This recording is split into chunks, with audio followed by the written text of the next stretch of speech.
อคงบ่งามเหมือนดอกไม้อาจบ่สดใสเหมือนแม่น้ำที่เย็นสั่งยังมีคำเว้าที่บ่อ่อนโยนจิตใจของเจ้าก็ยังอดทนมันคงต่อกัน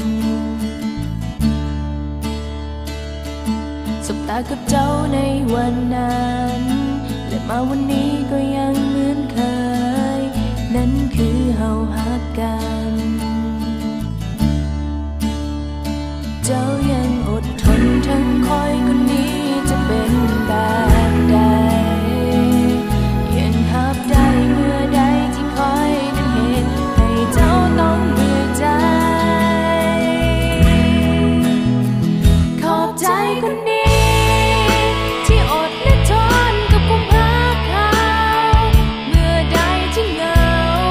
เขาก็หูและพอเข้าใจกัน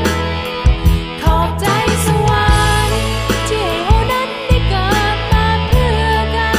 นถึงฟ้าสลายก็ยอมตายจะเฮาได้คู่กัน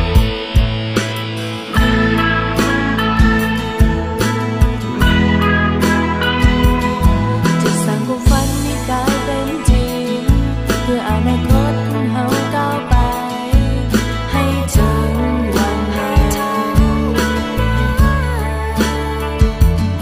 วันที่เราสองได้คบหากันมอบให้เจ้านั้น